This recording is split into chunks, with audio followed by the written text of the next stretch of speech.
Boa noite a todas, boa noite a todos. É um prazer, né, estar aqui com todas e todos, com mais uma live do Fórum Popular de Saúde, o Fórum Popular de Saúde que existe desde a década de 90, quando nós constituímos as primeiras direções, né, dos conselhos de saúde, tanto do Conselho Municipal de Saúde, do Conselho Estadual de Saúde. Então, o Fórum Popular de Saúde, que reúne movimentos populares e movimento sindical, lutando aí em defesa do Sistema Único de Saúde para o fortalecimento das políticas de saúde, tanto do Estado do Paraná quanto nos municípios. Hoje, nós nos reunimos aqui para lançamento do Manifesto da Vida, em Defesa da Vida, que foi assinado por todas as entidades que compõem o Fórum Popular de Saúde.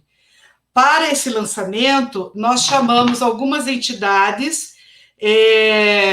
para nos ajudar a fazer uma reflexão sobre o contexto que nós vivemos no país.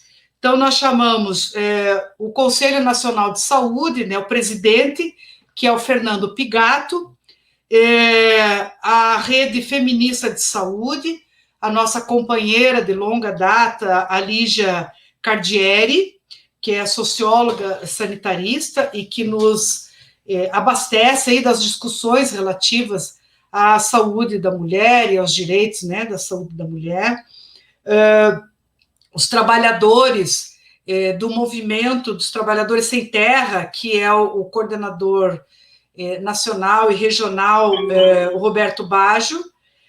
Chamamos também a Federação dos Sindicatos de Trabalhadores Técnicos Administrativos e Instituições de Ensino Superior Públicas do Brasil, da FASUBRA, a nossa companheira Mariane Siqueira. No Fórum Nacional e Estadual em Defesa do Serviço Público, nosso companheiro também de longa data, o Moacir Lopes, e também o companheiro da Coordenação Nacional e Estadual do Movimento Nacional de População em Situação de Rua, que é o Leonido Monteiro, companheiro também de muitas lutas, para nos ajudar a fazer as reflexões hoje, né, sobre a situação em que vivemos. E a companheira Emanuele Costa, a Manu, a nossa Manu do Sind Saúde. Então, meu nome é Olga Stefânia, eu participo do coletivo de coordenação do Fórum Popular de Saúde, junto com a companheira Silvia Albertini, que também é da direção do Sind Saúde Paraná, que tem dedicado uma boa parte, né, da sua vida aí às lutas do Fórum Popular de Saúde, o Claudinei, que é um companheiro do Sindicato dos Petroleiros, do Sindipetro, que também faz parte da coordenação estadual do FOPS, e a companheira Ivone, que é trabalhadora da Secretaria Municipal de Saúde, que hoje está aposentada, também uma companheira histórica aí de lutas. Eu gostaria de perguntar para a nossa coordenação se o Pigato conseguiu já entrar na nossa live.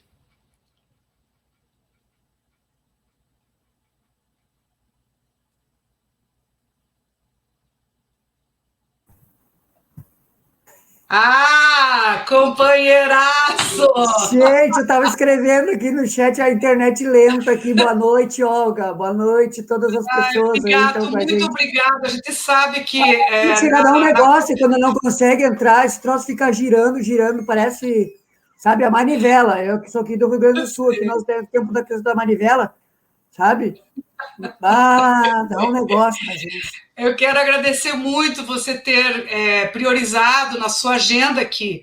Olha, vou deixar gravado aqui.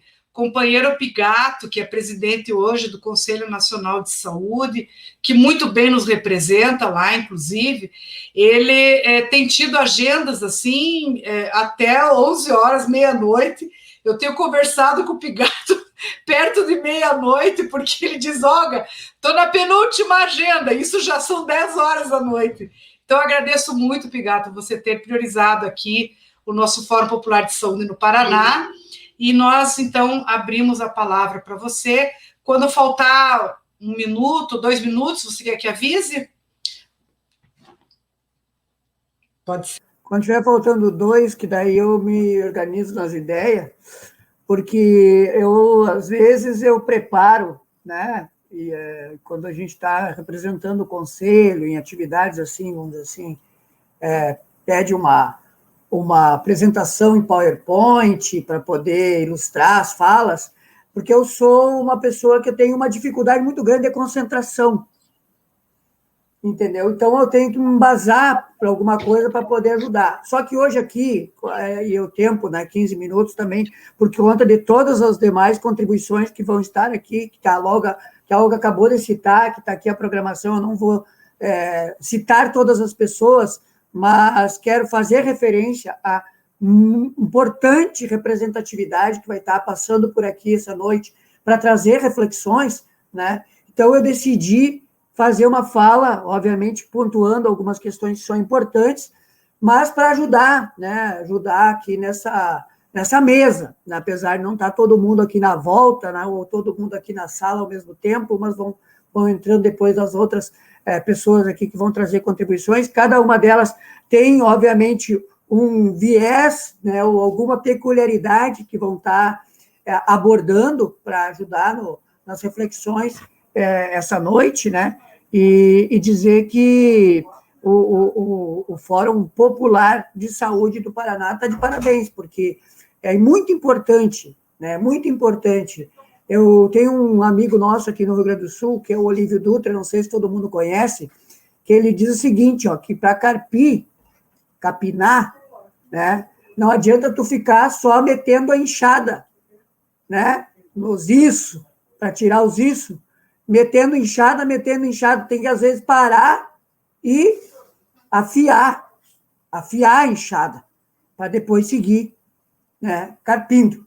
Então, esses momentos como este, que está sendo agora aqui, de reflexão, de troca de ideias, né, é para isso, porque a gente está com muito isso para carpir, muito isso para tirar, né, do meio das plantas, né? Que as plantas, tem um representante do MST que vai estar aqui depois que vai falar, mas no meio da terra, tu semeia, né? E a gente daquelas pessoas que semeia esperança, semeia vida, né?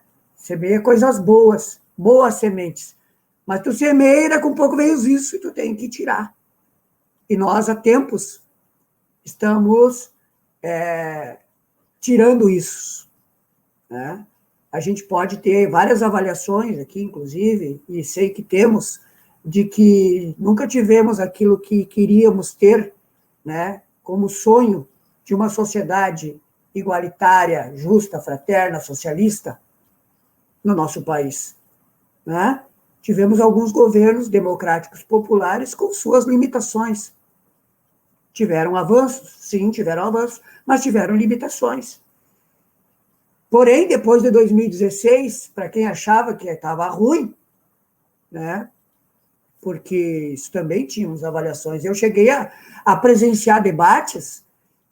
Antes de ir para o Conselho Nacional de Saúde, eu represento no Conselho Nacional de Saúde a CONAM, que é a Confederação Nacional de Associações de Moradores, uma entidade plural, né? Plural, que tem federações dos estados de vários espectros ideológicos, e dentro da CONAM sempre foi difícil a vida, né? E lutar para que a gente mantivesse os debates sobre a reforma urbana, a luta por moradia, saneamento ambiental de qualidade, transporte, trânsito, né? Para que as pessoas pudessem ter qualidade de vida também, planejamento urbano, ou seja, a luta urbana sempre enfrentou problemas, mas tinha Conselho das Cidades. E tinha uma entidade, uma vez, que não era a CONAM, mas uma entidade do movimento, que achava que o Conselho não servia para nada, que tinha que sair do Conselho. E depois, esta mesma entidade teve que rever as suas avaliações, porque um dos primeiros atos do governo Temer, depois do golpe, foi terminar com o Conselho das Cidades. O Conselho Nacional de Saúde também tem limitações. É um conselho, está dentro de uma estrutura do Ministério da Saúde, tem representação dos ministérios, tem representação do CONAS, do CONASEMES, dos prestadores de serviço, de usuários e usuárias, com as complexidades, inclusive, de entidades que têm nuances diferentes, e, inclusive, do segmento de trabalhadores e trabalhadoras, que também tem nuances diferentes. Que, se tu pegar conselhos profissionais, né, para pegar os trabalhadores e trabalhadoras de saúde, pegar os conselhos profissionais, tem uma forma de atuar, diferente das confederações de trabalhadores, por exemplo. Então, tem alguns debates que a gente, né, quer que avance mais. Eu, enquanto movimento, a CONAN, movimento popular, movimento comunitário, né, movimento sem terra e outros, achamos que tem que acelerar mais. Achamos que tem que jogar tudo. E aí, daqui a pouco, tu chega num espaço como um conselho e tem algumas limitações. E essas limitações, quando a gente faz com que, inclusive, né, a gente possa superar esses limites, ampliar, inclusive, as nossas relações para que a gente possa chegar na sociedade, para fazer o enfrentamento que a gente tem que fazer a governos golpistas, a governos ultra-neoliberais, né, que afrontam a democracia, que afrontam os direitos sociais, políticos das pessoas, inclusive, principalmente penalizando, né, as populações mais vulnerabilizadas.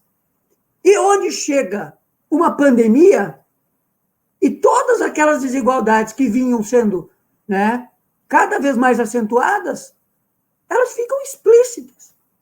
E o projeto de morte, o projeto neoliberal é um projeto de morte, né? É do conteúdo de quem está aí hoje, né, de fascismo, de defender ditadura, de defender tortura, prisão política, assassinatos. É um projeto de morte, liderado por um presidente que disse que na ditadura tinha que ter matado mais de 30 mil, pois bem, passamos de 350 mil mortos. É um genocídio. Por quê? Porque para eles tem muita gente em cima da face da terra. A forma de resolver os problemas é tirar quem não deveria nem estar na face da terra. Não é incluir as pessoas, não é gerar cidadania, que é o que nós defendemos.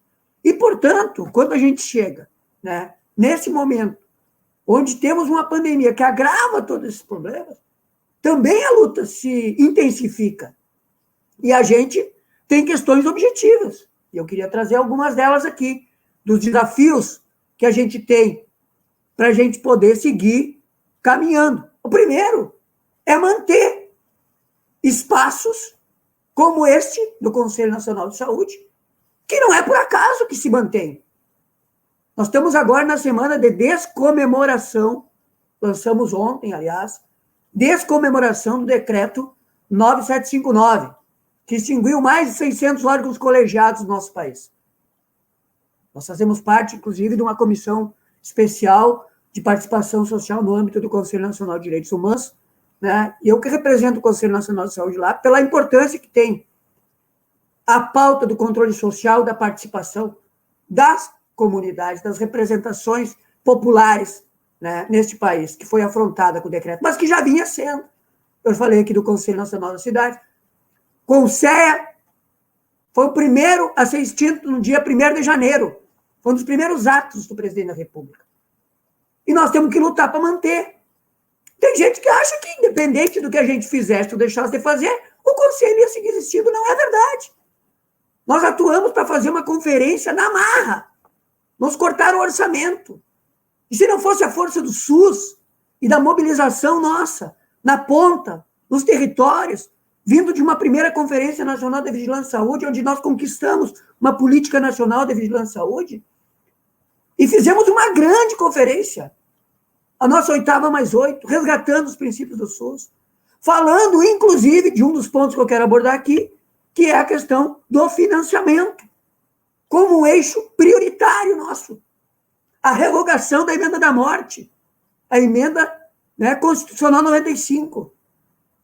Num Congresso que está aí, demonstrado para nós a correlação de forças da sociedade que se materializa nas relações institucionais no Congresso Nacional, completamente um dos piores desde a reabertura democrática, em sua composição, com bancada da bala, do boi, da Bíblia, todos ampliando, com parlamentares fascistas assumindo comissão de Constituição e Justiça, gente. Olha onde é que a gente está metido. Olha que tipo de correlação de força nós temos que colocar. Mas tem alguns que acham que está pronto para a revolução. Que está pronto para nós fazer a revolução. E não é verdade. Não é verdade. Nós temos que fazer cada vez mais o acúmulo de forças para a gente poder derrotar esse projeto de morte. E a gente tem tentado contribuir, né, com todas as limitações que temos para enfrentar esse momento. Por exemplo, a luta por orçamento ano passado. Nós, no âmbito do Conselho Nacional de Saúde, temos uma comissão muito atuante, que é a Comissão de Orçamento e Financiamento, a COFIN, com boletins semanais, acompanhando como é que estava sendo a execução orçamentária. Nós chegamos no meio do ano, 70% dos recursos aprovados não tinham sido liberados. Nós fizemos um movimento chamado Repassa Já. Porque assim como fizeram com a questão, né, do auxílio emergencial, que queriam pagar R$200, e nós conquistamos 600, com toda essa correlação de forças contrárias a nós, conquistamos 600 a 1.200, né? Seguraram o recurso, mataram gente. Mas nós ficamos lá, batendo na tecla, até o Tribunal de Contas da União, no meio do ano, reconhecer, fazer lá uma nota dizendo que estava recurso represado. Desde abril do ano passado, nós falava isso, que tinha recurso represado. Nós temos uma PEC no Senado Federal, que é a PEC 36, que é para fazer a substituição sobre essa questão de ajuste fiscal, né, da EC 95. Não avança no Senado. E nós temos que seguir batendo nessa tecla. Nós lançamos uma petição pública ano passado, no meio do ano, em agosto, para poder garantir a manutenção do piso emergencial para esse ano. 600 mil assinaturas. Muita mobilização. Resultado? Não conseguimos. De mais 60 bi de diferença no orçamento desse ano, porque tinha ano passado. E nós temos que continuar lutando. Continuar lutando. Porque as pessoas estão morrendo. Porque os estados, que os municípios não têm recursos para investir. Porque o governo deixou de repassar recursos do início desse ano agora. Então, são lutas que a gente não para de fazer. Se não bastasse, a questão das vacinas. A questão das vacinas que o governo não quis comprar. Não quis comprar por todos os motivos que quem está aqui sabe. Mas foi questão deliberada. Não comprar vacina. E agora querem fazer o fura-fila oficial. O camarote VIP da vacina. Perdemos no Congresso, na Câmara dos Deputados, perdemos na Câmara dos Deputados. 320 votos a favor do fura-fila oficial, do camarote VIP. Agora estamos lá no Senado brigando para que não vá para a pauta. Tivemos uma audiência semana passada, sexta-feira, não foi para a pauta essa semana, mas temos que continuar insistindo para não ir. Mas não é uma luta fácil. Tivemos uma agenda na quinta-feira à noite com o presidente do Supremo, pedimos para colocar lá em votação as ações diretas de inconstitucionalidade da EC 95. Tratamos lá sobre lockdown de 21 dias, com auxílio emergencial de 600, com recursos para as pequenas, médias empresas, para os trabalhadores informais, para poder ficar em casa, para poder salvar suas vidas. Nós temos que atuar agora para matar a fome das pessoas. As pessoas estão morrendo de fome. Então, condiz para nós, ou a pessoa morre de Covid ou morre de fome. Elas não precisam morrer de nenhuma das duas formas. Então, eu queria dizer, né, tem inclusive a questão da quebra de patentes. Nós participamos semana passada de uma audiência pública, né, no Congresso Nacional. Olha só, gente, quem preside a Comissão de Relações Exteriores é o deputado federal Écio Neves. Nós defendemos a quebra de patentes. O que está sendo construído lá? Suspensão temporária de patentes para vacina. Ou seja, nós precisamos continuar intensificando nossa luta. Está chegando no final aqui do meu tempo, né? Mas eu quero dizer que nós fizemos agora, em mais uma, né, mobilização, que não tem sido um dia, 2 dias, tem sido todos os dias, nós estamos em constante mobilização. Conselho não substitui movimento, mas a gente tem articulado com movimentos, criamos a sociedade civil do Conselho, Frente pela Vida, junto com várias outras organizações, participamos das articulações agora para a Semana da Saúde, com as várias frentes, Brasil Popular, Frente Povo Sem Medo, e as demais outras frentes que se movimentaram nesse cenário, né, dessa conjuntura, que foram criadas, como eu falei aqui, a Frente pela Vida. Fizemos uma grande Semana da Saúde, um Dia Mundial da Saúde marcado com muitas mobilizações. Eu participei, inclusive, de uma Assembleia Mundial dos Habitantes, no âmbito da AIH, que tratou dessa questão da saúde como direito humano, conforme a resolução lá da 8ª, da luta pela abertura democrática e do que está na Constituição, e que é o princípio do nosso SUS, né? Mas a gente continua lutando nesse abril da saúde, em defesa do SUS e em defesa da vida de todas as pessoas e em defesa da nossa democracia, que todos os dias é ameaçada. Cheguei aqui 15 minutos e 50, a Olga não me avisou, foi boazinha comigo, tá? A coordenação avisou aqui, agora que eu estou vendo, 2 ou 3 minutos para concluir, tá? Mas já passei do meu tempo. E eu acho que é importante também falar nesse tempo aqui, já passei uns minutinhos, mas para respeitar o tempo das outras pessoas que vão falar, fico à disposição de vocês, Olga, para voltar aqui, outros momentos, seja reunião em live, seja reunião interna, com mais tempo, para a gente ficar, quem sabe, 1 hora e meia, 2 horas, dialogando, trocando ideias, respondendo perguntas, ouvindo crítica, porque acho que é importante quando ela se faz de forma, né, para construir, para a gente poder avançar, porque eu acho que é assim que a gente tem que caminhar. Quero dizer que nós estamos no centenário de Paulo Freire, portanto, a gente tem que seguir esperançando. E, para também concluir, quero dizer que, tenho repetido, nós lutamos contra o fascismo, nós lutamos contra um governo autoritário que todos os dias mostra a sua face de um projeto de morte.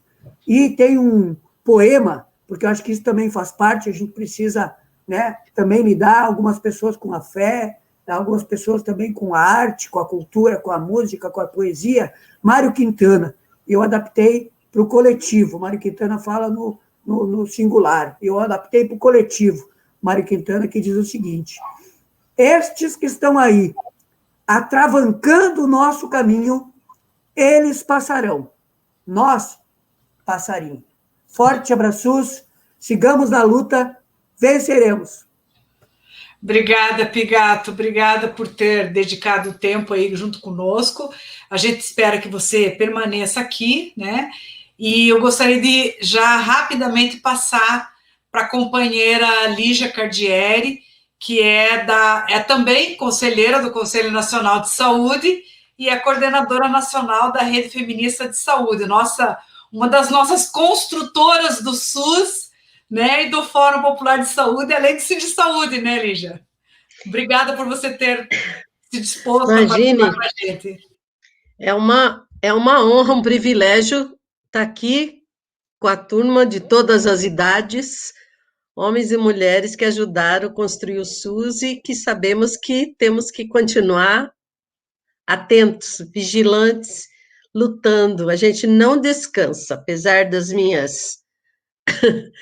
meus cabelos brancos. Enfim, gente. Pigato, um prazer ter você com a gente. O conselho eu tenho acompanhado como suplente, de vez em quando assumo titularidade, recebo todos os documentos e sei e dou meu testemunho da maior importância das mobilizações, das informações, todas que têm nos chegado. Não tem bastado para mover esse governo cínico, insensível, em direção à vida e em direção ao SUS, mas não tem faltado ação de todos que estão dentro do Conselho Nacional de Saúde. Antes de passar a falar da situação e das questões que afetam diretamente as mulheres nessa pandemia, o que eu queria reafirmar, não é, que o Brasil já vinha, né, de longe, com uma brutal desigualdade social. A gente tem uma história pesada, né, de desigualdade, na concentração de terra, de direitos, de privilégios, que foram sempre, geralmente, para os brancos, né, para a minoria, e que a gente, de certa forma, não alterou substancialmente, né? As gestões anteriores aí ao golpe deram passos importantes, mas não mexeu na estrutura fundamental de desigualdade, né? Então, a gente precisa disso. A epidemia, a pandemia veio mostrar, escancarar a vergonha que é, não é? Essa fila de camarote, como disse o Pigatti, só é possível num país onde o privilégio ainda é admitido. Então, a gente precisa derrubar isto. É escandaloso. A gente pega o jornal de ontem, por exemplo, a Folha de São Paulo, mostrando o que passa a periferia de São Paulo. São Paulo é um microcosmo do Brasil. Os bairros pobres, os idosos que chegam para vacinar não chegam a 35%. No bairro rico, que é Pinheiros, é 95% que chega. Não consegue chegar? Nem fica sabendo? Ou foi cabeça feita que não é para vacinar e basta só rezar? Então, a desinformação, não é? A falta de renda, os riscos para deslocamento, tudo isso cai pesadamente em cima da população de periferias, população mais pobre, a população negra. Então, a gente tem que marcar isso. O SUS não tem o poder de corrigir as desigualdades profundas desse país. O SUS é importantíssimo, o SUS é maravilhoso, mas a estrutura econômica, a estrutura de distribuição de renda, a estrutura de distribuição de água, de esgoto, de renda básica, de comida, não pode ser resolvida no SUS. Então, a gente tem que botar a nossa alavanca nos determinantes da saúde. Isso é agora e é depois da epidemia, que a epidemia passar. Quero também manifestar nosso repúdio a esse governo, especialmente o governo federal e vários estaduais, que tem o cinismo, o desplante de desprezar não só a ciência, de desprezar a dor de milhares de famílias brasileiras, 350 mil que perderam suas pessoas queridas. Cada brasileiro e brasileira que se foi não volta. Então, é um absurdo a gente não ter coragem. Eu não suporto ver a cara desse cidadão, que quando ele fala é mentiroso, é hipócrita. Então, vamos continuar nas nossas lutas, vendo as caras e nos dando as mãos para fortalecer. Eu estou aqui, então, nesses minutos para relembrar que tanto homens e mulheres de todas as idades estão sofrendo com essa epidemia. E qual é a particularidade no caso da população feminina? Existe uma sobrecarga de trabalho doméstico e de cuidado com os filhos antiga nas mulheres. A gente precisa que os homens e os companheiros todos olhem para isso, ajudem a minimizar, porque esta carga ficou insuportável. Tem mulher saindo do sério mesmo, descompensando, entrando em depressão, porque é demais, além de casa, crianças, a lição, pensar que não tem comida na mesa, então a sobrecarga é enorme, enorme. A gente precisa estar atenta para as mulheres do nosso redor e fazer uma ação de suporte, de vizinhança, do marido, do namorado, do companheiro, dos filhos, meninos, precisam estar atentos e ajudar as mulheres nesses trabalhos que são de todos. A segunda questão é a questão diretamente a questão da violência. Fechadas dentro de casa, fora da escola, muitas meninas e mulheres ficam mais expostas àqueles homens violentos. É minoria? A maioria dos homens não apoia a violência, mas precisa ajudar a comunidade toda a apoiar, a ajudar essa mulher na hora de uma denúncia, dela fazer o seu boletim, dela procurar uma ajuda, porque muitos serviços estão com dificuldade de acesso, e às vezes essa mulher não está conseguindo atendimento. É o caso, por exemplo, às vezes, da situação de aborto. Mulher em situação de estupro tem direito ao aborto legal. Também se for risco de vida para ela e se o feto for anencéfalo. Mas em situação de estupro, que é mais frequente, infelizmente, essas mulheres jovens precisam saber aonde buscar atendimento. Em Curitiba, Cascavel, Londrina e Maringá, os serviços precisam estar funcionando. São serviços essenciais, não podem ser interrompidos. E, por último, e muito, muito importante, é a questão do atendimento às gestantes. As gestantes são um grupo de risco para a Covid-19 e elas estão morrendo em quantidade muito acentuada e precisam ser protegidas. As gestantes e os recém-nascidos, também houve muita morte de recém-nascido. As gestantes, há um documento pedindo medidas emergenciais, distribuição de máscaras para gestante.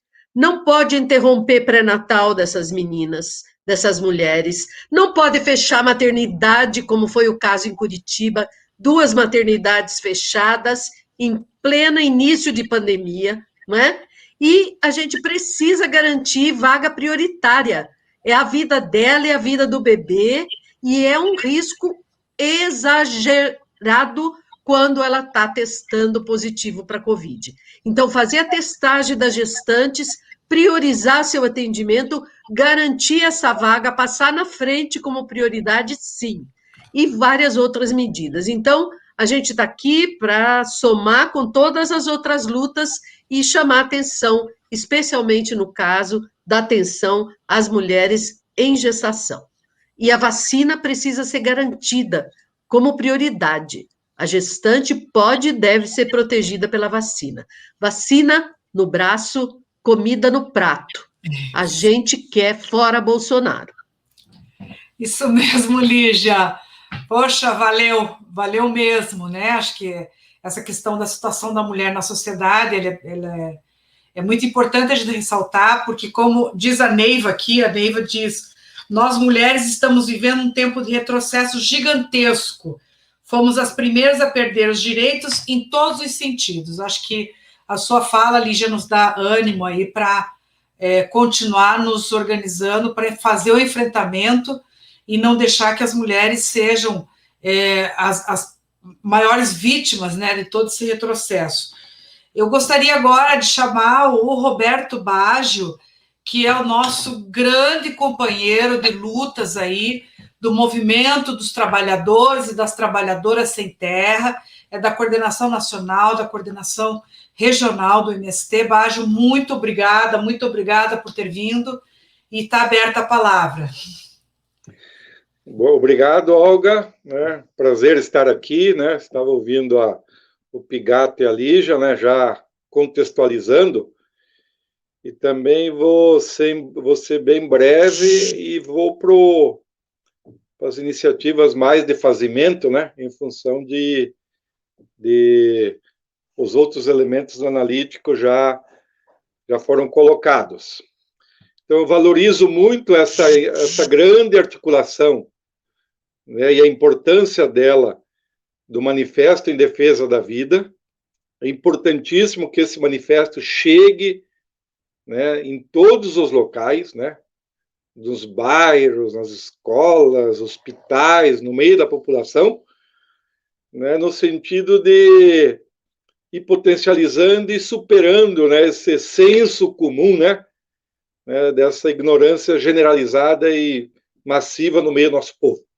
Então, vamos pegar esse instrumental, né, esse manifesto, e multiplicar, numa perspectiva que ele chegue, né, para as populações, né, que a partir daí que chegue, ele também cumpra um pouco para ser um guia, um orientador, né, que é importante nesse aspecto todo aí. Uma segunda questão, né, nós estamos vendo aí, de que até nós conseguirmos a vacina, vai ser uma longa jornada, né? Uma longa batalha. Longa, né? Tá muito longe ainda, né? À medida que... Porque todo o povo brasileiro se vacine. Então, nós temos que ter no horizonte essa realidade, infelizmente, né? Que é uma política de Estado que não quer vacinar o nosso povo, então nós ter presente isso, e também manter esse nível de conscientização permanente. Nós vamos ter que ficar insistindo de forma permanente para orientar, esclarecer, para que as famílias mais simples, né, não sejam enganadas, né? E também, na medida que são enganadas, vão ficar doentes. Então, vão ficar essa política permanente dos cuidados, né, da máscara, do gel, né, de não aglomerar, né, para nós ir superando esse senso comum, né, que de certa forma atinge as massas aí por falta de informação e de consciência aí. Então, imaginamos de que esse período que a gente está vivendo, infelizmente, por parte do governo, não tem nenhuma luz que sinalize solução imediata. Eu veria de que uma das tarefas de todos nós nesse tempo, toda a militância sindical, partidária, religiosa, juventude, comunista, sindicatos, partidos, todos, nós precisaríamos, digamos, intensificar iniciativas de solidariedade. Esse tem que ser o valor assim fundante desse tempo de crise, de fome, de dificuldade. Então, quanto mais nós estimular práticas de solidariedade, mais vidas terá, né? Então, isso eu imagino que seja uma das políticas que todos nós precisaríamos estimular e mobilizar a sociedade nessa perspectiva. Tomar iniciativa nessa perspectiva de fato, doar comida, do alimento, né? E toda essa doação de alimento, ela vai salvar vidas.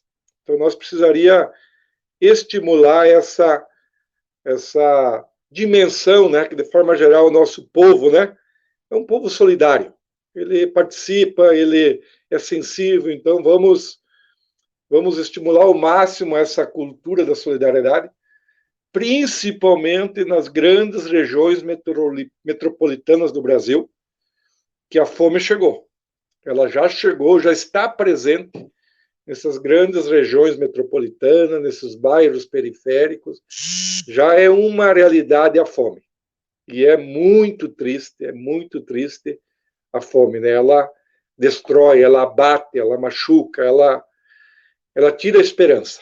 Então vamos nós, digamos, potencializar um pouco essas iniciativas no meio da sociedade. E daí queria insistir em três iniciativas que nós podemos fazer tanto no meio rural como nos espaços urbanos da nossa sociedade. É que toda ação de solidariedade, né, as coletas, o que nós conseguir ajuntar de alimentos, vamos potencializar, em vez de nós entregarmos individualmente, eventualmente pode ser entregue individualmente, vamos estimular e potencializar que esse alimento recolhido, ajuntado, doado, possa se transformar em uma ação social comunitária no bairro, entendeu? Então pode se transformar lá num belo sopão para uma janta, um belo almoço, ou um lanche, ou um café da manhã. E na medida que ele se transformar em uma ação comunitária, né, de solidariedade, é mais fácil tu ir agrupando e pondo mais gente em movimento para justamente um cuidar do outro. E com isso aqui, digamos, talvez a gente consiga ter um alcance maior do que só entregar os alimentos de forma individualizada. Então, esse tempo de crise, né, nós estamos no meio de uma crise estrutural, de saúde e de fome. Então, essas iniciativas sociais, comunitárias, eles precisam de muitas delas nesse momento. Coloco como uma, talvez, das tarefas centrais desse período histórico, para atuar nessa crise, a prática da solidariedade. E essa prática da solidariedade, ela pode agrupar, ela pode constituir grupos coletivos, e a partir daí também, além de matar a fome, pode ser embriões de processos organizativos aí. Então, vamos estimular essa perspectiva aí no meio dos nossos espaços, né? E, de forma geral, nosso povo tem uma cultura de ajuda, de solidariedade. Isso nós poderíamos multiplicar iniciativas dessas nos bairros, nas creches, nas escolas, nas igrejas, nos sindicatos, entendeu? Tudo que é lugar, nos centros comunitários, nos espaços de formação. Vamos potencializar essas iniciativas que ajudam muito. E uma segunda questão também, que tem muito espaço urbano vazio e também rural. Nós do MST estamos fazendo todo um debate, né? Desde o ano passado, com o início da pandemia, a gente ficou muito surpreso porque a gente desafiou o nosso povo a vamos praticar solidariedade, cada um pode doar alguma coisa que produz. Então, imagina assim, se a gente der uma tarefa concreta, as pessoas se mobilizam e constroem. E agora nós estamos com uma grande campanha de que cada família prepare algo, cultive algo para as doações. Então, estamos num grande trabalho no sentido de pôr em movimento toda a nossa base social assentada, acampada, que está em ocupações, nas cooperativas, nas escolas, todo mundo plantar alguma coisa para doar, para repartir. Né? Então, isso também é muito importante, que vai levando o astral, vai dando sentido à vida. Né? Então, eu também imagino que isso pode nos estimular muito. E no meio urbano, eu estou encerrando, no meio urbano tem muito terreno vazio e tudo mais, que também pode ser hortas comunitárias, nesse indicativo e tudo mais aí. E uma terceira ideia, as hortas medicinais. Gente, vamos potencializar essa iniciativa aí, urbana e rural, porque também ele pode ser um estímulo a mais, né, para organizar processos comunitários, associativos, nesse contexto todo aí. Então, é um período de crise estrutural, de muito sofrimento, de dor, e nós precisamos nos mantermos vivos.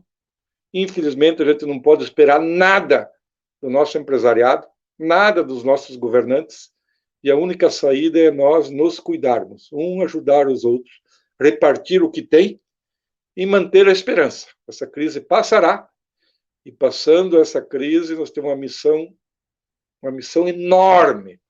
Como que a gente vai se fortalecer, se estruturar e acumulando força para construir um grande Brasil mais humano, mais solidário, né? Mais comunitário para todos os brasileiros. Porque é com nós essa missão, nós não podemos mais esperar e delegar isso aos governos, às elites. Ao contrário, eles representam a morte. Então, nós temos que ser os que vamos cuidar da nossa vida. Obrigado, Olga, abraço e parabéns por essa iniciativa. Obrigada, Bajo. Assim, ressaltar aqui que a Marga Matos, né, a Margarete, nossa sempre apoiadora, né, incentivadora das nossas ações, está dando os parabéns para o MST, né, que é um exemplo que nós precisamos derrotar o projeto da Lei do Greca, nominado de Mesa Solidária, mas que, na verdade, busca impedir as iniciativas como essa. Então, Bajo, você trouxe para nós 3 propostas bastante importantes para a gente poder divulgar. Então, vamos alavancar, não é, essas propostas para que elas se concretizem no espaço urbano, no espaço rural. Eu gostaria de chamar agora a Mariane Siqueira, nossa grande companheira da Fazubra, para fazer uso da palavra. Obrigada, Mariane, por ter vindo também nos ajudar aí nas reflexões. Boa noite, minha querida Olga. Em seu nome aqui, cumprimento todos os meus colegas de mesa que estão aqui nessa noite, dedicando a sua noite fresquinha hoje em Curitiba. E também queria saudar aí a todos e todas que estão nos acompanhando também através dessa live, seja agora durante ela ao vivo, seja depois também para quem está trabalhando, estudando nesse horário e vai poder ver só depois. Assim, esse tema, né, e o lançamento hoje desse nosso manifesto, ele é muito importante para que a gente faça esse debate com toda a sociedade, né? É muito importante para nós que estamos aqui, que somos dirigentes sindicais, dirigentes políticos, pessoas que estão aí na frente da luta organizacional da classe trabalhadora, porque nós temos um desafio muito grande, né?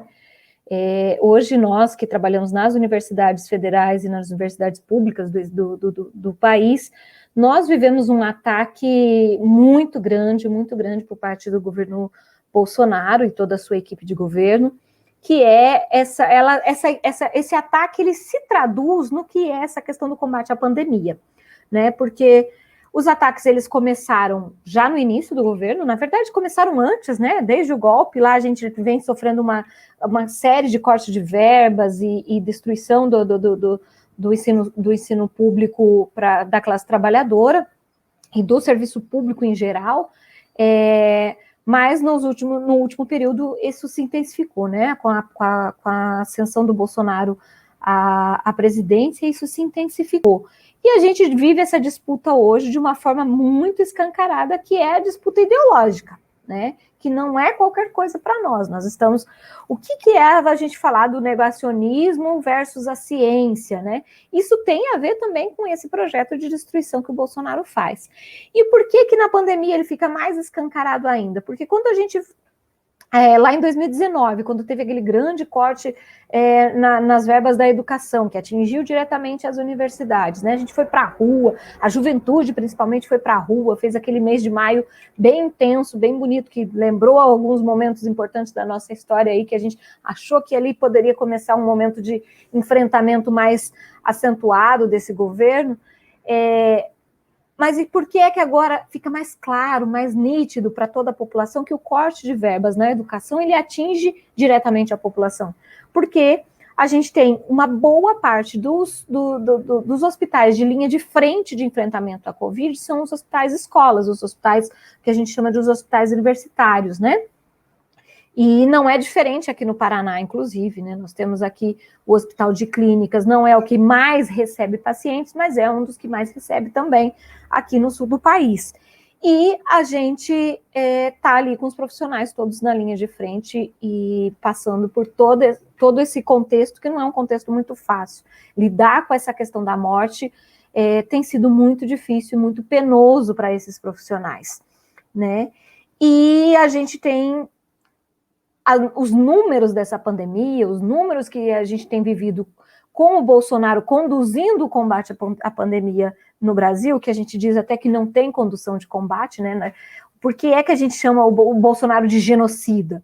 Porque a nossa avaliação é que, de fato, tem uma linha aplicada, que é uma linha que corrobora, uma linha que aplica uma política para que se tenha mais mortes. E por que é que se tenha mais mortes? Assim, é interessante para esse tipo de governo, como a gente está vivenciando hoje, de que tenham mais mortes, porque quem são as pessoas que mais morrem? Isso é bem importante a gente pegar esse tipo de dados, esses números. Quem são as pessoas que mais morreram? Principalmente agora que nessa questão da segunda onda, porque até então a gente vinha com aquela discussão de que as pessoas os que mais morrem são as pessoas idosas e tal, porque tem as suas fragilidades. E agora que a pandemia está em completo descontrole no país, está muito mais nítido, né? Por que é que o governo não quer que essa pandemia tenha controle? Porque quem está morrendo é o povo pobre, é o povo preto, são as mulheres, é o povo totalmente precarizado, né? E está morrendo de duas coisas, principalmente. Está morrendo de Covid e está morrendo também das outras doenças que vêm da doença econômica, né? Que é a miséria que nós estamos vivenciando. Acho que o Baggio, que me antecedeu, falou muito bem dessa questão da necessidade. Quando se tem fome, fica muito difícil, mais difícil ainda você pensar, inclusive numa saída política, e por isso que essa minha provocação aqui hoje é de que essa saída política é preciso que quem está organizado, quem está à frente das direções da classe trabalhadora, dos movimentos sociais da classe trabalhadora, precisa entrar em cena, né? Não que a gente não esteja em cena, né? Eu acho que a gente tá cada um aí fazendo os seus esforços ao máximo possível, mas é preciso que a gente avance na questão da nossa unidade. O que é que nós vamos conseguir fazer para que as nossas ações elas não sejam ações individualizadas ou que fiquem só dentro dos portões do nosso sindicato, ou somente para a nossa base, ou somente para aquele movimento social que a gente já está inserido, ou somente para aquele bairro onde a gente faz atuação, ou somente para a minha comunidade da igreja onde eu frequento. A gente precisa a gente tem um desafio pela frente. Porque para ter a vacina no braço, para ter a comida no prato, não tem fórmula mágica. A gente só tem uma forma de que isso aconteça, que é derrubando o governo Bolsonaro. O governo Bolsonaro, né? Não é só o Bolsonaro, o Mourão também não pode ser o presidente, e a única forma disso acontecer é que a gente tenha uma unidade de verdade para valer da esquerda e dos movimentos sociais. E esse é um desafio muito grande que nós temos pela frente, né? Nós tivemos alguns avanços aí, acho que com a questão das últimas decisões do STF em relação à prisão do Lula e tal, acho que foram pontos importantes, mas o que é que de fato nos unifica? Como é que a gente vai para a rua e dialogar com a população e dizer que os trabalhadores dos transportes coletivos tiveram o índice de mortes 66% maior agora nos primeiros 3 meses de 2021 em relação a 2020. E essas mortes são por Covid. Também outros trabalhadores que sequer são os trabalhadores da linha de frente, mas são os trabalhadores mais precarizados. E isso que a gente ainda está falando daqueles trabalhadores, porque essas pesquisas que eu estou citando aqui são pesquisas realizadas pelo DIEESE, que tem a ver com trabalhadores com carteira assinada. E quando a gente for conseguir levantar esses dados todos dos trabalhadores que não têm nenhum tipo de seguridade social, né? Então, esses números vão ser mais claros ainda. E a gente sabe, é uma política genocida, e para derrotar uma política genocida, uma política neofascista, não existe fórmula mágica. A única fórmula é a unidade, de fato, com os setores progressistas, né? E como é que a gente vai dar conta disso? É através das nossas campanhas desde já. Então, nesse sentido, as campanhas de solidariedade, as campanhas de denúncia, a gente não pode ficar com que cada um dos nossos movimentos, a gente vá para a rua um dia, vá para a rua outro dia, cada um fazendo um pedacinho só. A gente precisa organizar, acho que hoje aqui é um bom exemplo, né, que a gente está fazendo aqui no fórum, que é organizar o máximo, agregar o máximo possível dos setores para que a gente possa fazer uma unidade e uma atividade única, atividades únicas que vão fazendo esse papel de esclarecimento, esse papel de elucidação de toda a nossa população e fazer essa disputa ideológica que nós tanto necessitamos, porque não é tarefa das universidades, é uma tarefa dos movimentos sociais, né? As universidades estão aí provando aos trancos e barrancos, e eu digo aos trancos e barrancos mesmo, viu, porque a gente tem, assim, o orgulho de dizer que nós aqui da UFPR, nós tivemos na linha de frente da testagem da Coronavac, temos o desenvolvimento de uma vacina própria, brasileira, 100% desenvolvida dentro da Universidade Federal do Paraná. Nós temos um teste que é muito mais barato e também está sendo produzido. Mas qual é o investimento? O que Bolsonaro fez para investir? Nada.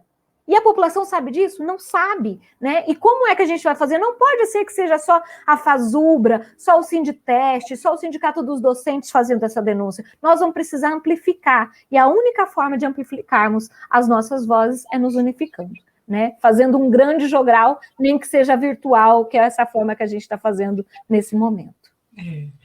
Obrigada, Mariane. Mais um ânimo aí para a gente fazer a unificação das lutas, de verdade, né? De verdade. Eu gostaria de chamar agora o Moacir Lopes, que é do Fórum Nacional Estadual em Defesa do Serviço Público. Moacir, muito obrigada por você estar aqui conosco hoje, Moacir. Bom, primeiro, agradecemos o convite do Fórum Paranaense Popular de Saúde e dizer para os companheiros e companheiras que é muito grato estar aqui no debate, uma segunda-feira, no momento que o Brasil está numa crise muito grande, uma crise institucional, uma crise econômica, uma crise ideológica e uma crise que nós não temos um governo, uma crise de desgoverno. Hoje chegou a 355 mil pessoas mortas no Brasil. 13 milhões e 700 quase mil infectados. O Paraná está com 877 mil infectados, com 18 mil mortes. Então você começa a observar que nós estamos numa crise muito grande nesse país. Então, como fazer política nesse contexto? Política de vida ainda, como se propõe aqui, é correto. Primeiro que para ter uma política de vida tem que ter Estado que dê amparo. O capítulo da Seguridade Social, dos direitos sociais, colocou saúde, educação, moradia, segurança, colocou tudo isso como uma conquista que nós, por muito tempo, a Olga participou disso, Cooper Olga, em nome da Olga, já cumprimento todos e todas, todos, que foi na Constituinte de 88. E o que se propõe nesse projeto do governo? Se propõe um desmonte do Estado. Começou após o desmonte do Estado, lá em 2016, após o impeachment, que nós chamamos de golpe, aprovou a PEC 95, aprovou depois a reforma trabalhista, que foi um ataque sem trégua a 100 anos de conquista dos trabalhadores. E o Brasil hoje tem 70 milhões de pessoas trabalhando no emprego precarizado, subemprego. Seja Uber, seja emprego terceirizado, seja emprego sem carteira. Pela primeira vez na história desse país, tem mais trabalhadores sem carteira do que com carteira. Então essa situação é gravíssima, porque são pessoas que não terão no futuro o direito à aposentadoria e à seguridade social. Também temos nessas pessoas aí muitas famílias passando fome, porque não é suficiente você andar o dia inteiro de bicicleta, cadeirante entregando mercadoria, ex-atleta olímpicos olímpico que tem medalha entregando Uber porque não tem política do Estado, e na contramão desse processo todo nós estamos enfrentando um ataque imenso do pós-verdade chamado fake news, que aí sim usa com toda a força que o Brasil tem hoje 220 milhões de celular e 90% está linkado na rede social, seja WhatsApp, Instagram, Facebook. E essas pessoas seguem uma linha ideológica que vem de quem construiu isso, porque após o golpe, um pouco antes ali, construíram-se uma estrutura de poder paralelo, de mentira, fake news. Hoje eles têm 12 mil robôs, dados da CPI, e tem 15 mil perfis nas redes sociais para combater a cada um de nós. Cada frase dita aqui, amanhã eles vão deturpar e lançar outra situação. Daí lançou a questão de medicamentos sem eficácia comprovada. Desviaram 80 bilhões do dinheiro do combate à pandemia. Podia ter virado alguma ajuda emergencial para as famílias. Aí o governo faz o quê? Aprova uma reforma do Estado. Ao contrário, o governo coloca, nessa reforma do Estado, ele coloca que é preciso acabar com os direitos dos trabalhadores, aí congela o salário por 15 anos, estabelece também que se a receita do Estado, ou da União, município, atingir 95%, ele pode fazer corte de gastos. E já se fala em aprofundar essa lei para cortar os gastos, seria o salário do servidor público, federal, municipal e também estadual. É um ataque imenso que eles querem fazer. E nessa reforma, na PEC 186, ela prevê ainda que os governantes podem estabelecer alguns outros critérios aqui, conforme a necessidade ali do momento. A par disso, tem também a PEC 32, para quem não acompanhou, é uma emenda constitucional, que na sua essência ela visa mexer nos direitos dos trabalhadores, mexer na questão da estabilidade, mexer na questão de garantias constitucionais, como os direitos sociais. O trabalho do servidor público não é só o servidor, é o professor que dá aula para o seu filho. É aquele profissional de saúde como a Olga, como a Mariana, os professores que estão aí nos hospitais federais, que atende você lá na ponta, lá, que vai atender quando você vai buscar um remédio, fazer uma consulta. Isso é a reforma do Estado que ia acabar. Por quê? Porque eles querem transformar o Estado brasileiro refém do capital, para que todo mundo tenha que pagar, como já foi denunciado aqui por todos nós, comprar vacina. Quem pode comprar vai ser vacinado, quem não pode, como é que faz? 80% dos brasileiros usam o SUS. São 166 milhões de pessoas, mais ou menos, que usam o SUS. Não tem nenhum plano de saúde. Quem tem plano de saúde, usa o SUS também. Usa por causa da questão da vacina agora, por exemplo, pesquisa científica. Usa na questão de garantia de medicamento, garantia de vigilância sanitária. Esse trabalho todo são feitos por profissionais chamados servidor público. estadual, municipal, estatal, federal, todos nós estamos nesse compêndio. A pandemia deixou à luz como é que está a crise nesse país. Uma crise onde, como diz aqui a companheira Mariane, de forma tão brilhante, centenas de trabalhadores morrendo porque tem que pegar ônibus todo dia, ônibus, metrô, lotado para ir trabalhar, porque o governo não garantiu para essa população uma ajuda emergencial decente. Agora dividiu por 4, que era 600, vai pagar 4 parcelas, porque ele perdeu a batalha. Na visão desse governo genocida, não ia ter nada. E ele continua pregando essa questão do ataque. E para nós, trabalhadores aqui, chega um momento que nós precisamos mesmo de ver como é que buscamos essa unidade como um todo. Primeiro, essa unidade tem que se buscar entre nós mesmo, como trabalhadores. Está aqui o Movimento Sem Terra, movimento social, movimento de mulheres, o Conselho de Saúde, os conselhos sociais, as comunidades, todo mundo junto, como sempre fizemos quando enfrentamos a ditadura militar durante 20 anos. Cresci naquele período pós-ditadura, mas muita gente enfrentou isso com a sua vida. E nós estamos aqui para continuar essa demanda. E para finalizar aqui, já que estamos chegando no meu tempo final, nós estamos chegando agora aos 173 anos do Manifesto Comunista. 150 anos do nascimento de Rosa Luxemburgo. E 150 anos também da Comuna de Paris. Portanto, nós temos grandes responsabilidades históricas. Somos nós que faremos a revolução nesse país.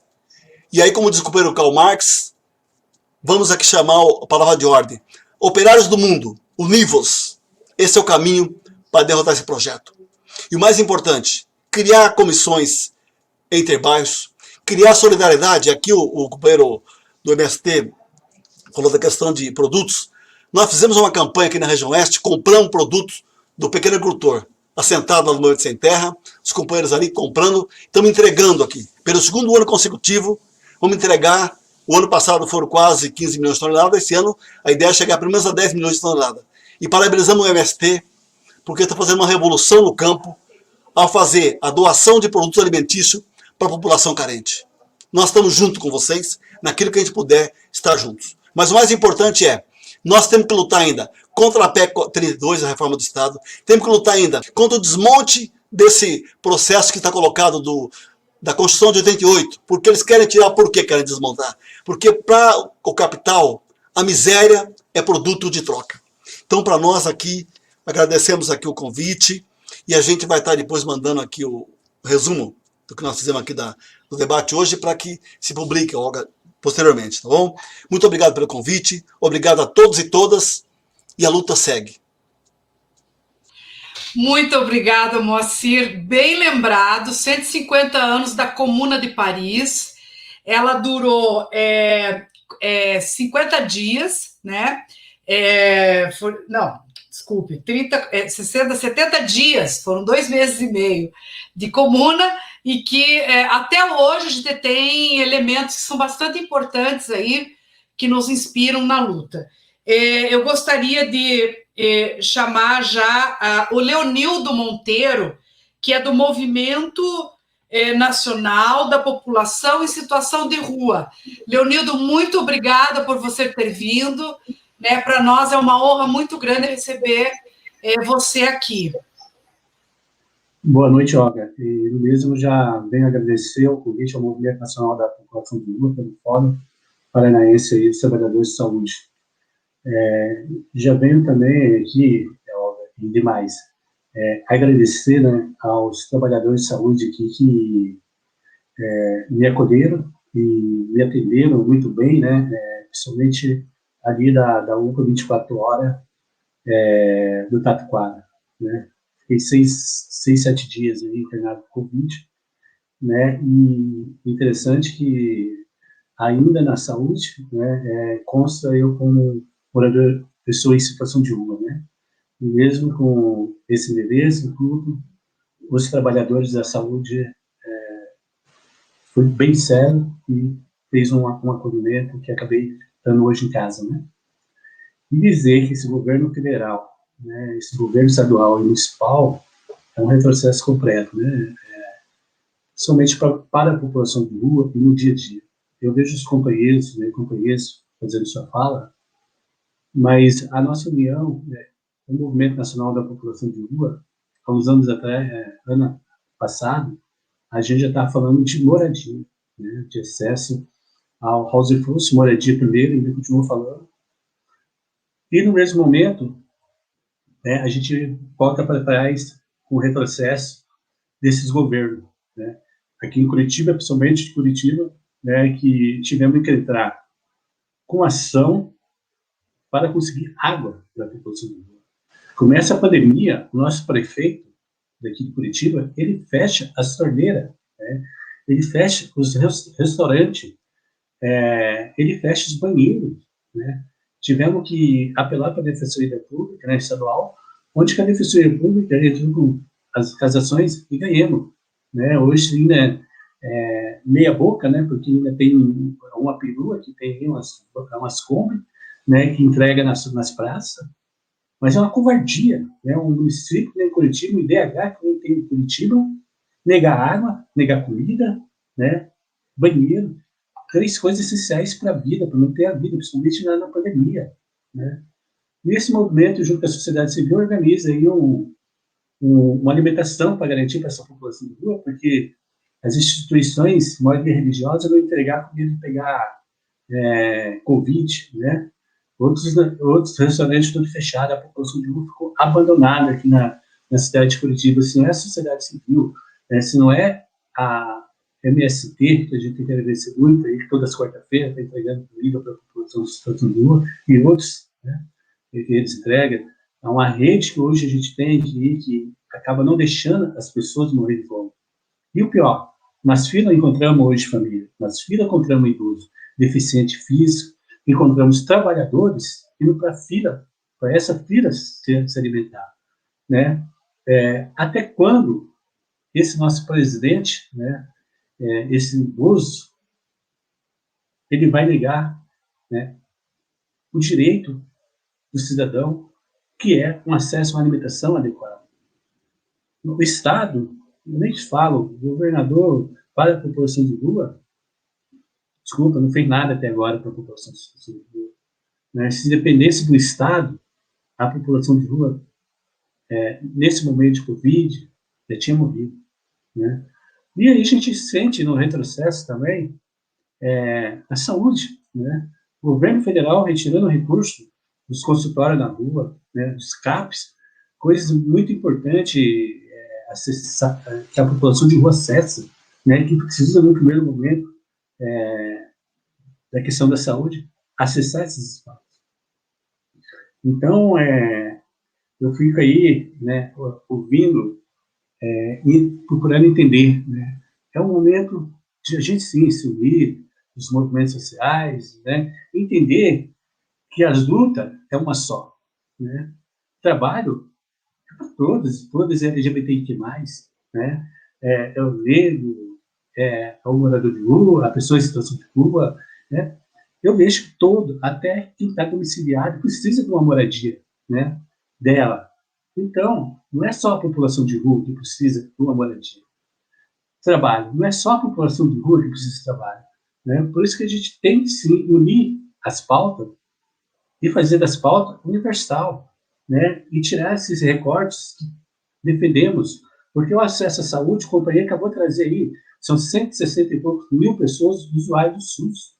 E não é só domiciliados, é também a população em situação de rua precisa acessar esse SUS, né? Esse SUS é para todos.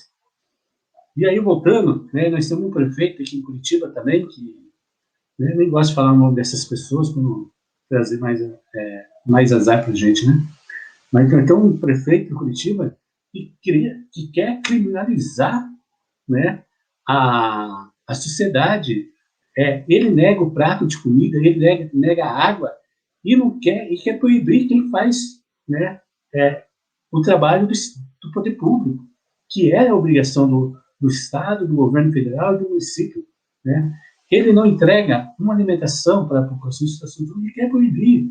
Foi meter um projeto lá, uma PL lá na Câmara, querendo que a gente pagasse uma multa, se não entrasse na mesa solidária, que a gente sabe que a mesa solidária são entidades que entregam lá, que não tem nada a ver com o município, e espaço pequeno que não vai atender a população em situação de rua desse município, nem de centro. Né? A pessoa que está lá na Tiradentes não vai lá, a pessoa que está na Rua Barbosa não vai lá embaixo. Lá, então, ele veio, né? Você vê uma perversidade de um prefeito desse. Que a população do Rio já faz isso com os trabalhadores, né? A gente sabe o que ele faz, ele é que a Guarda Municipal, a polícia, contra os trabalhadores aqui, quando vai lutar pelos seus direitos. Então, é um momento, né? A fome está aí, né? Além da fome, está a sede. Essa semana, eu oficializei a Defensoria Pública, né? Para a Defensoria Pública conseguir água. Porque quando a gente entrega uma comida para a população de rua, falta água. Eu vi pulga, ou quem que está lá, vocês não têm um copo d'água, vocês não têm um copinho d'água para nós, não? Né, para a gente comer essa comida, porque a gente está com sede. Né? Coisas básicas. Ainda bem que a gente está com uma cozinha lá no Sindicato Correio, um ano e pouco. E a esquerda, né, é o povo nosso que tem sustentado, não deixar de faltar nada, né? E nós conseguimos garantir 250, 350 alimentação de segunda, terça, quinta e sexta, né? Para a população em situação de rua. É o nosso povo. Porque, ao contrário, né, a elite, o judiciário, você pega o Ministério Público agora de Rio Grande do Norte, entrou com ação, porque a população de rua lá, né, o governo lá, estava vacinando a população de rua. A gente tinha vacinado mais de 500 pessoas em situação de rua no Rio Grande do Norte, e o Ministério Público de lá vai lá e entra com ação e quer proibir que vacine a população em situação de rua. É aquele caso, né? O rico, esses políticos, esses deputados nossos que votou agora, para que os ricos comprem a vacina, né? Eles podem comprar a vacina. Agora, os vulneráveis, né? A periferia, a rua, né? Não tem condições. Então, a gente nos une, né? A essa bandeira, que é a vida, né? É manter a vida, né? Então, o Movimento Nacional da População em Situação de Rua, ele hoje, né, ele vem muito forte nessa pegada da vida, né, de manter, ter acesso a ter acesso ao banheiro, né, poder fazer sua higiene, né, manter uma alimentação, né, a população de rua, não é só a rua que está na rua, mas tem bastante trabalhadores, né? A rua também é trabalhadora, a rua cuida de casa, a rua dentro do jardim, né? O único problema da rua, a diferença da rua domiciliária, é que o domiciliário ainda tem um teto, mas tem todas, hoje, quem tem domiciliário e quem está em situação de rua, a única diferença das problemáticas é o teto, né? Um tem um teto, o outro não tem. E os desafios é o mesmo. Quem tem casa e paga aluguel, né, é autônomo, está quase indo para a rua. Quem ganha R$2.000 hoje é autônomo, tem filhos, está quase indo para a rua. Né? O gás aumentando, a luz aumentando, a água aumentando, né? E o dono, os proprietários também aí, está colocando esse povo para a rua, para morar na CG em situação de rua. E aí eu falo, precisamos sim, Olga, precisamos sim, companheirada, de unir, né, pensar numa bandeira universal, né, tirar um pouco desses recortes e pensar, trabalho para todos e todas, moradia para todos e todas, a fome, né, matar essa fome é para todos e todas, LGBTQ+, né? Então, nesse momento, eu agradeço ao Fórum, né, pelo convite, né, para a gente poder trazer aqui, né, fazer essa denúncia mesmo, né. Nós estamos aí com mais de 5.000 pessoas em situação de política, né, e a gente, todos os dias é uma luta, né, contra esse Bolsonaro, né, fora Bolsonaro, fora Greca, fora Rato, né, todo dia é uma luta contra eles, né? contra todo dia, praticamente, eles inventam alguma coisa para matar mais ainda quem está vulnerável. Obrigado a todos e a todas. Agradeço em nome do Movimento Nacional da População de Rua poder trazer um pouco aqui da realidade da população em situação de rua, hoje no estado do Paraná, em Curitiba e nesse país. Obrigado. Obrigada, Leonildo. Nós é que agradecemos a tua disponibilidade, embora se recuperando da Covid-19, né? Só lembrando que a iniciativa do MST e a Frente Feminista de Curitiba também se uniu ao MST para fazer, né, o MST doou os alimentos, a Frente Feminista ajudou também a fazer aí os alimentos para distribuir para a população de rua. Então, quem quiser se juntar, entrar em contato, né, com o MST e a Frente Feminista também, que tem esse trabalho que permanece, né, para ajudar a população de rua. Então, assim, tem uma questão colocada aqui pela Sara, que a gente tem que endossar com mais peso a CPI da Covid-19, Sara, bem lembrada, e denunciar esse governo genocida. A Carminha pergunta se é possível construir uma frente em defesa do SUS com a presença de vários segmentos de diferentes espectros, e a Silvia, né, que é nossa companheira aí da coordenação do FOPS, reforça a importância da integração de entidades populares e sindicais, né, para, enfim, estabelecer ações contínuas com pressão pela defesa do SUS e vacina para todos. Só lembrar aqui que a gente tem a Frente pela Vida, que é constituída por várias entidades, o movimento popular, movimento sindical, e que a Rede Feminista de Saúde, né, Lígia, ela também faz parte dessa Frente pela Vida. Então, é frentepelavida.org.br, e lá tem um espaço para a gente colocar a nossa entidade, movimento que a gente participa, para poder integrar. Tem centenas de entidades lá, e ela tem tido uma atuação junto com o Conselho Nacional de Saúde e os conselhos estaduais de saúde. Então, acho que é importante essa lembrança da Carminha e da Silvia, né, para a gente fazer esse trabalho. A fala da Mariana foi muito nesse sentido, do Bajo também, para que a gente possa unificar. E o Leonildo vem colocando para nós essa situação que está bem crítica, né? É uma questão, um fio muito fino entre a vida e a morte, que esses governos sem políticas sociais joga a população que tinha emprego, né, Leonildo, já numa situação de ter que ir para a rua, e aumentando muito a situação de fome que é colocada para todos e todas aí. Eu gostaria de passar para...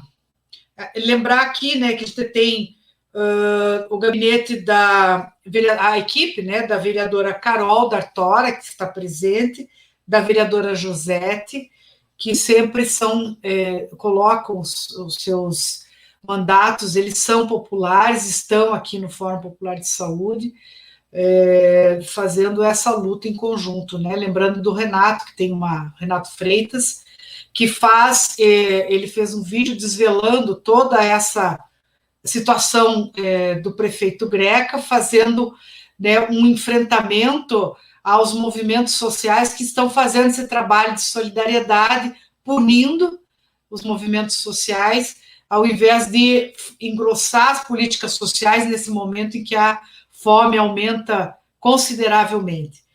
Eu gostaria de convidar a companheira Manu, e antes de passar para a Manu, agradecer, né, toda a coordenação do FOPS, a Silvia, Claudinei, né, que estão aí historicamente na coordenação também, junto no coletivo, e principalmente o Sinditeste, né, com o Castanha, que nos ajudou a fazer esse trabalho aqui. A Manu, né, do Cid Saúde, que vai falar agora, vai ler para nós o manifesto, e a Cristina, Isabel Cristina, do Sindicato dos Trabalhadores do Setor Privado, e que a gente fez a várias mãos aí esse trabalho em conjunto para que essa live acontecesse. Então, agradecer a todas, a todos e a todes, e fazer a abertura para a Manu ler para nós o manifesto, né, Manu? Então, boa noite. Deixa eu só compartilhar aqui. Saiu o compartilhamento, né? Bom, então, as trabalhadoras e os trabalhadores, aqui sob a representação das entidades sindicais, populares, estudantis e partidárias abaixo, vêm a público manifestar séria preocupação sobre a atuação da pandemia do novo coronavírus, a Covid-19, no estado do Paraná. O Brasil contabiliza quase 360 mil mortes.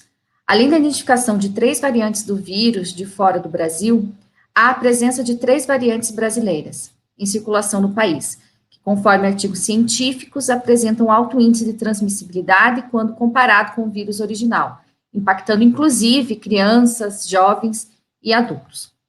A ausência de ações por parte do governo federal na condução da pandemia, atraso na compra de vacinas, lentidão da vacinação de grupos prioritários, falta de agilidade para viabilizar a produção e aquisição de imunizantes, falta de leitos, oxigênio e demais insumos, demonstram o caos vivenciado por milhares de brasileiros e brasileiras.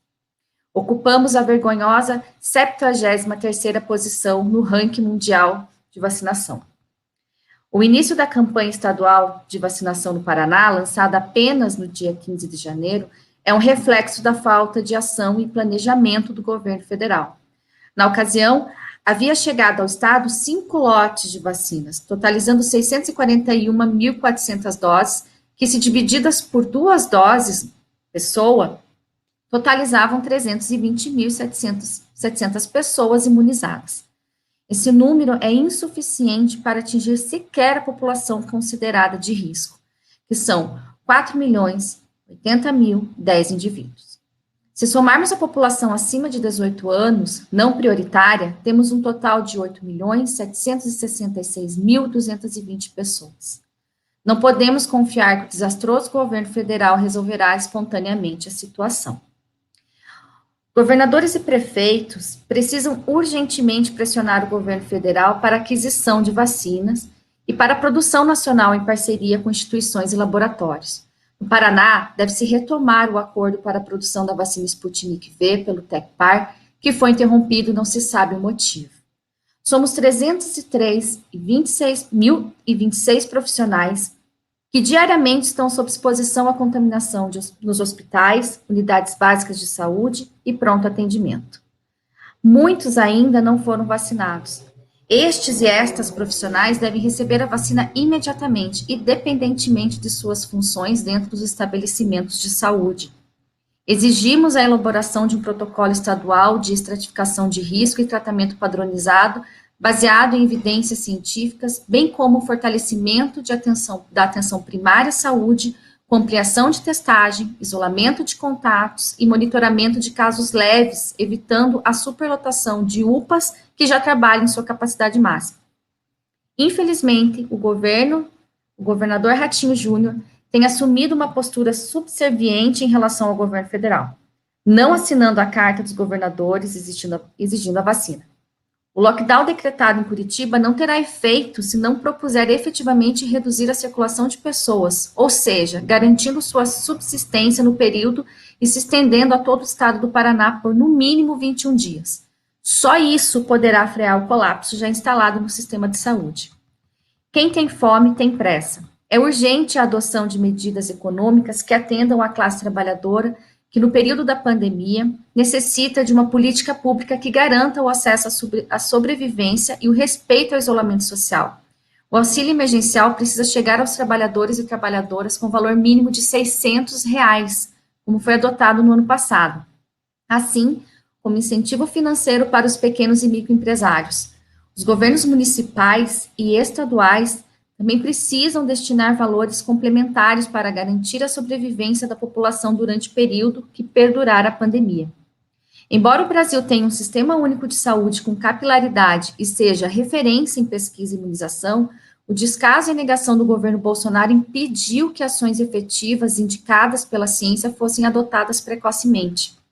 Responsabilizamos o governo federal pelo colapso do sistema de saúde, por menosprezar os efeitos da pandemia, por defender e gastar 90 milhões com medicamentos que não funcionam, a kit Covid-19, por promover aglomerações, por desqualificar o uso de máscaras, por não lançar nenhuma campanha nacional de prevenção e por desprezar ofertas de laboratórios produtores de vacinas no ano passado, agindo com desrespeito aos países parceiros. Acreditamos estar em tempo de redirecionar as ações para os interesses da população e da classe trabalhadora. Defendemos o impeachment do presidente Jair Bolsonaro por crime de responsabilidade sanitária e conduta genocida para com a população brasileira. Lockdown estadual de 21 dias, vacina para todos e todas já, auxílio emergencial de R$600, fora Bolsonaro. Então é isso. Queria agradecer de novo a presença de todas e todos. Uma boa noite, uma boa semana.